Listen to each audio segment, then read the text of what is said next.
Herkese merhaba dostlar, ben Ozan. Bu seride benden en çok istenen laptopla Acer Nitro ile beraberiz. Hem Nitro 5 hem de Nitro 16'nın incelemesini yapacağız. Hangisi mantıklı, her yönüyle değerlendirip en iyilerden bahsedeceğim. Ve baştan belirteyim, bu videoda herhangi bir sponsorluk yok. Benim almayacağım, önermediğim hiçbir cihaz bu listede olmayacak. Ayrıca bu serinin MSI ve HP için olan versiyonu da yapmıştım. Onları da kartlara koyarım veya bu videodan sonra kanaldan izleyebilirsiniz. Sizce bu serinin devamı Asus için de gelsin mi? Gelsin diyorsanız videoyu beğenmeyi ve abone olup bildirimleri açmayı unutmayın. Serinin devamı size bağlı ve Discord sunucumuz açıldı. WhatsApp kanalımız da var. İkisinin de bağlantıları aşağıda olacak ve önerdiğim Acer'ların hepsinin güvenilir satın alma linkleri açıklama ve yorumlarda var. Oradan rahatlıkla alabilirsiniz. Şimdi alınabilecek en ucuz Acer laptopumuza başlayalım. Burada özellikle bütçeniz 20.000-25.000 bandındaysa bu noktada Acer Nitro 5 fiyat performans olarak 16 GB RAM'li en ucuz ve en mantıklı laptop diyebilirim. Ryzen 7 6800H gibi 8 çekirdek ve 12 threadlik bir işlemci kullanılmış ve bu işlemci i5 12. nesilden kesinlikle daha performanslı. 16 GB çift kanal 4800 MHz RAM'ler, 512 SSD ve RTX 3050'nin 95 Watt'lık versiyonu bu laptopta var. 15.6 inç 144 Hz IPS bir panelle de geliyor. Tek renk kırmızı aydınlatması ve özellikle de kasa kalitesiyle benim gerçekten beğendiğim bir laptop. İkinci sırada benim favori laptoplarımdan Acer Nitro 16'yı görüyoruz ve şu an çok sağlam bir indirimde. Bu fiyat bandında hem ekran hem kasa kalitesi hem de soğutma yönünde düşündüğümde en dengeli, en mantıklı laptop. Ryzen 5 7. nesil bir işlemciyi görüyoruz.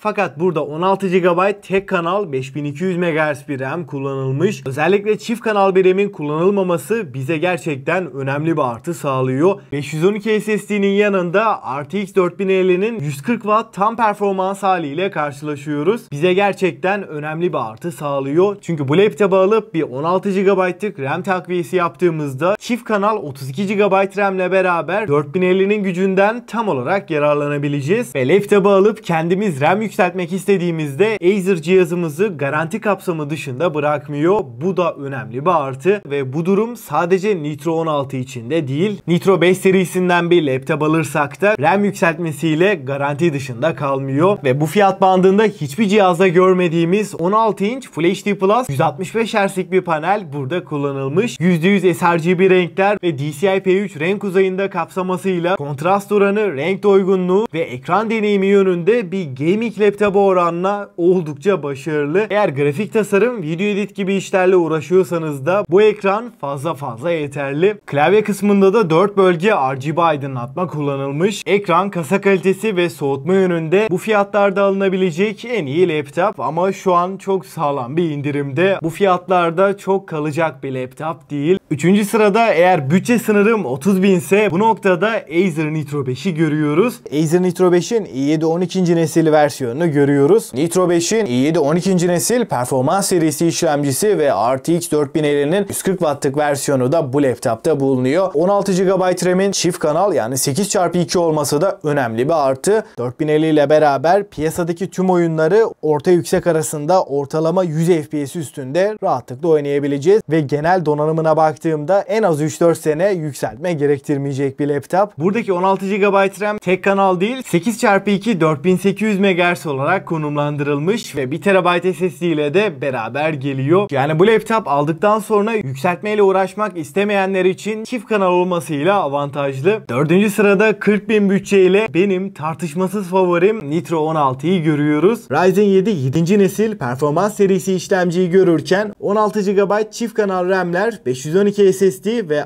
RTX 4060'ın yine 140 Watt tam performans versiyonunu görüyoruz. Özellikle de hem büyük ekranlı hem de ekran kalitesi iyi bir laptop istiyorsanız Nitro 16 oldukça mantıklı. Çünkü burada aynen Asus TUF A15'te olduğu gibi oldukça kaliteli bir panel kullanılmış. Ayrıca burada çözünürlükte Full HD Plus ve soğutması, performansı ve ekran kalitesiyle 40-45 bin bandında benim favori laptopum. Ki 16 GB'lık modele oranla fiyat farkının 3000 TL olduğunu düşünürsem hem 2 kat fazla RAM hem 2 kat fazla depolama ile beraber 4060'tan tam olarak yararlanmak, aldıktan sonra 3-4 sene bir yükseltmeyle uğraşmak istemiyorsanız çok mantıklı. Ve son sırada sadece Acer için de değil, fiyat performans olarak her yönüyle düşündüğümde en mantıklı laptoplardan Nitro 16'nın 4070'li versiyonunu görüyoruz. Ryzen 7 7. nesil işlemci burada da kullanılmış ve 32 GB 16x2 RAM'ler 512 SSD ile de beraber geliyor. Ekran, kasa kalitesi, soğutma ve genel deneyimiyle 4060'lı modellerden herhangi bir farkı yok. Buradaki en önemli fark kesinlikle ekran kartı. Özellikle oyun, 3D modelleme veya render için kullanacaksanız 4070 her açıdan oldukça mantıklı ve buradaki 4070'in 140 Watt yani tam performansı olduğunu da söyleyeyim. Ve bu laptopların hepsi FreeDOS olarak geliyor. Yani Windows'u kendimiz kuracağız. Ama ben nasıl kuracağım diye düşünmeyin. Çünkü kanalda FreeDOS laptopa adım adım Windows kurulumu var. Laptop aldıktan sonra Windows'u kurmak en fazla yarım saatinizi alacak bir olay. Ama Windows'u kurduktan sonra bir lisans almamız gerekiyor. Bu noktada benim de aldığım uygun fiyatlı güvenilir lisans satan CaseFun'dan bahsedeceğim. Açıklama ve yorumlarda CaseFun'ın linki olacak. Oradan kontrol edebilirsin. Buradan bir lisans aldığınızda en ufak bir problem yaşamadan ömür boyu Windows 11'i kullanabileceğiz. Ama bu lisanslar yalnızca bir bilgisayarda geçerli. Yani tek bir lisans alıp 2-3 bilgisayarda kullanamazsınız. Ancak burada da format attığımızda, sıfırladığımızda Windows anahtarımız hiçbir şekilde kaybolmuyor. Çünkü bu lisanslar direkt olarak bilgisayarın anakartına işleniyor. O yüzden de herhangi bir problemle karşılaşmıyoruz. Açıklamadaki indirim koduyla beraber de şu anki kurla $15 yani 460 TL'ye Windows 11'i alabiliyoruz. Ki 6 ay, 1 yıl gibi herhangi bir süre sınırının olmadığını düşündüğümde de gerçekten iyi bir fiyat diyebilirim.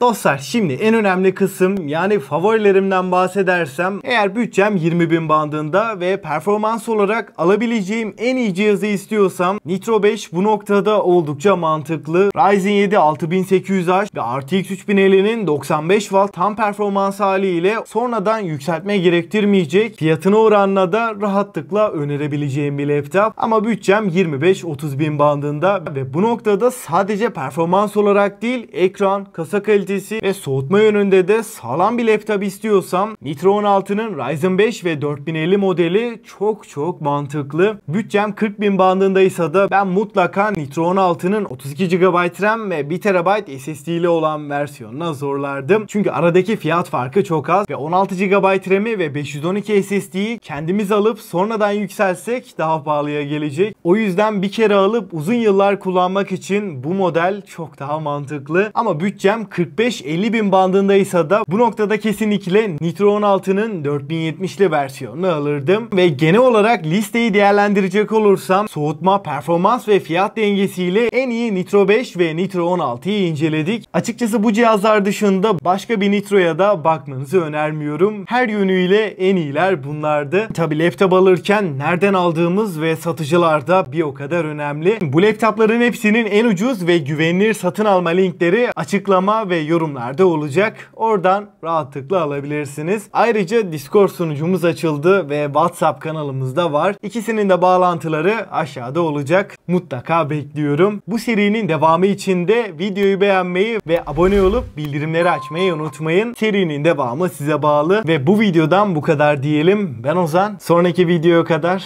hoşça kalın.